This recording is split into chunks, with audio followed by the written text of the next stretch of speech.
ñu ngi leen di gërëm yéen ñëpp di ñu oote prétexte point de presse bi mooy démarrage u campagne électorale bi parce que xam ngeen ne tey à minuit campagne bi day démarrer donc à partir de demain nous sommes en campagne électorale pour 14 jours jusqu'au 21 à minuit. Coalition Wallu nag concerté wu ne dañuy woote pour wax ñun naka lañ gisee campagne bi ci suñu gis-gis parce que xam ngeen ne nit ñaa ngi ragal campagne bi am violence. démb rek gis naa autorité religieuse yépp woote jàmm veyu campagne ñun dañ leen di feelu suñuy kilifa diine muy kilifa diine musulman yi di chrétien yi dañu woote dal ak jàmm ñu leen di feelu ñun en tant que coalition pour wax waa Sénégal ak waa Thiès surtout ne dañ leen nuyoo waa Thiès ba pare nuyu kilifa Thiès yëpp nuyu waa Thiès yëpp ne leen ñun coalition Wallu ànd nañ ci woote jàmm boobu dinañ ci dox dinañu ko taxawe dinañu ko jëfe ndax jàmm nag ci la lépp xej dañu ne élection locale nag ko wootee waa Thiès kese nga woo ça veut dire ñun waa Thiès ñu ni neen lañu ñun neen jàmbur du jóge feneen ñëw di jonganteeg ñun comme ñu ni neen la waa Thiès ñoom i kese la war nañu fexe ba doxal jàmm taxawee jàmm ndax loolu moo jig réew mi te ci la ñuy amee lépp jàmm ci la lépp xaj benn ñaareel bi mooy ñun coalition Wallu dañuy woote classe politique gu Thiès bi ñu campagne programme nañu wax waa Thiès li nga xam ne moom la ñu fas yéene def ëllëg bu ñu falee te bàyyi teesante bi ak xarabante bi ndax gis nañ ci biir pré-campagne bi ni que doorte pré-campagne bi wax yi commencé woon na jollee fu ne ku nekk di xarab sa morom ñun mosuñu ñu cee dégg bëgguñu li ñu bëgg nag Thiessois yi ñu indi leen ay propositions concrètes de programme pour wax leen dëkk bi fii la toll lii moo fi metti bu ngeen ñu joxee dinañu fi def lii. ñetteel bi mooy dañuy dénoncer toute forme de clientélisme ndax gis nañ déjà ci pré-campagne bi ne candidat yu bëri ak coalition yenn yi nga xam ne mosuñoo sax am 15 pour dem di ko joxe walla di ko taxawee nekk nañ fi sax yor fi ay kuréel pendant longtemps ñu génnee ay centaines de millions di wër di ko joxe ci groupement yi te loolu clientélisme la dafa mel ni guerre te ñu ngi woo kuréel yi nga xam ne yëpp ñoo war a saytu yëfu guerre ak luubal ci réew mi taxawaay yooyu su amatee bu ñu xaar kenn di leen woo ndax ku taxaw publiquement génnee des centaines de millions ne damay wër di ko séddale veyu campagne loolu guerre mënu ëpp ko wax nañ nag ñun suñuy proximité parce que ñu ngi ci terrain bi depuis boobu dégguñu wax nañ Thiessois yi surtout jigéen ñi ne leen suñ leen joxee jël leen parce que ñooñu de dañoo dugg ci nguur gi di doog a génnee centaine de millions yi buñ leen joxee jël leen ndax seeni alal la waaye nag na ngeen déglu programme yañ leen di indil na ngeen xool ndax ñi ñëw ndax ay loxo yu set la ñu yor parce que ñun suñu coalition dañu bëgg teg Thiès d'abord ci loxo yu set ndax jikko ak valeur ci la ñuy mën a mooy nekk cëslaay pour ñu mën a tabax dëkk bi donc loolu aussi ñu ngi koy dénoncer pour toute forme de clientélisme d'achat de conscience bi ñu commencé gis ci dëkk bi ñu ngi dugg élection nag mais ñu ngi woo tamit les organes de contrôle yi nga xam ne loolu mooy seen liggéey homme politique bu fi génnee yenn koppar yi nañu ko interpeller mu wax fan la xaalis bi jóge ak boor bu mu mënti ne donc loolu moo doon surtout les 3 points yi nga xam ne par rapport à la campagne bu civilisée lañ bëgg Ndiaga wax na ko sànq campagne bu rafet campagne boo xam ne programme la ñuy wax loolu mooy premier point bi. Deuxième point bi doon woote moo jëm ci actualité nationale bi ñu waxee yëfu campagne bi ba pare wax ne ñun nag peut-être balaa may dugg ci actualité nationale wax ne ñun waa Wallu dinañu démarrer suñu campagne su neexee suñu borom dimanche par un grand meeting boo xam ne de lancement de la campagne d'ouverture à la place à la promenade des Thiessois su neexee yàlla dimanche la ñuy ubbee suñu campagne. waaw ñu ngi ciy woo aussi waa Thiès yëpp di ci woo vraiment tous les Thiessois ak suñu waa surtout di appeler à la mobilisation seede yàlla de toute la grande coalition Wallu et de ses alliés pour que ñu mën a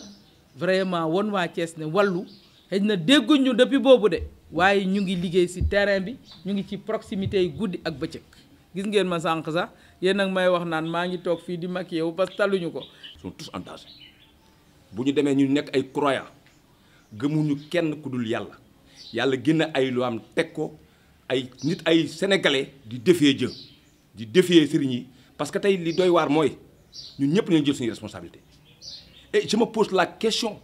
est-ce que Benno Bokk Yaakaar un citoyen croyant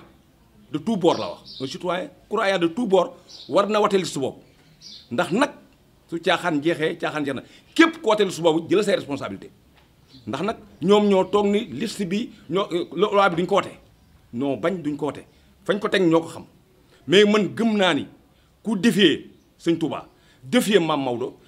Limamou Laye Cheikh Ahmadou Tidiane ak keneen défier nga le Sénégal ba défier ki nga xam suñu notre honorable parce que Dieu a dit en passant par mon adoré que j'aime très bien que j'adore bien Jésus-Christ sama yonent bi ma xam ni dama ko adoré partagez ce que vous savez il l'a dit avec son petit pain madame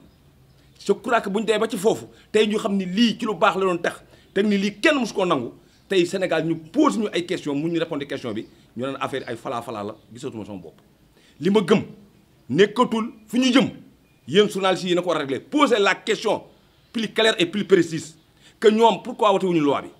parce que nag fii ñu jëm tey mooy élection yi lañ jëm élection yi ñun ñëpp ay candidat lañ ñu am seen i candidat am nañ suñu lépp mais nag kan moo war a wat kan moo war a ñun ñu part ci Thiès la ñu war a wax tey kan moo war a fallu ci Thiès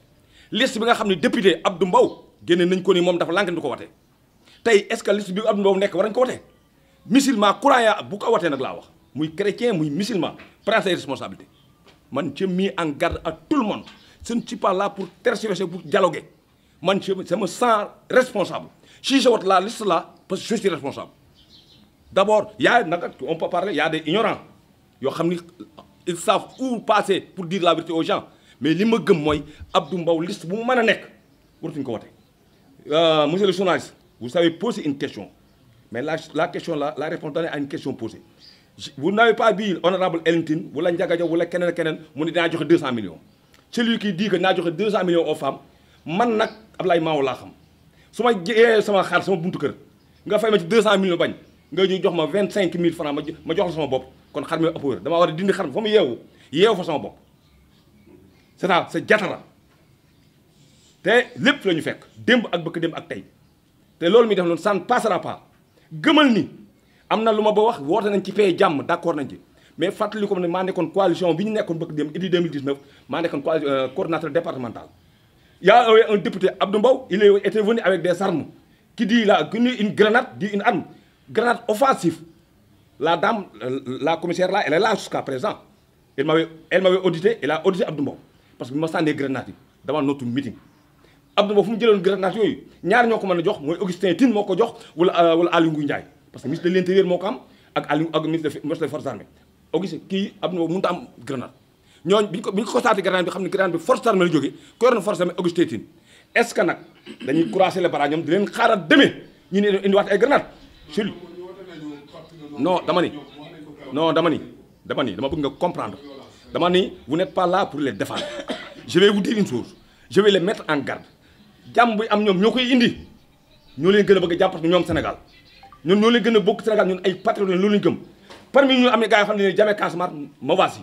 Casamance la ñu dóoree ay bal ñu am réanimation pour 45 jours kon bu nekk ay patriotes fi la nekk mais nag bu ñu wootee jàmm nañ leen fekk ci jàmm ji loolu laa gëm bu jëlee ay grenade armée biñ ko sànni Aly Ngouille Ndiaye jox ko wala Augustin Tine ñoom ñaar rek ñoo ko am bu ñu ko joxee am naa droit nag après parce que j'avais déposé au niveau du procureur jusqu'à présent sans suite le commissaire m'avait audité 2 fois sans suite tey bu ñu toogaa tey ba gis lii amaat war nañ leen mettre en garde rappeler l'histoire c'est tout simplement dama leen koy rappeler en tout cas le mal se soigne par le mal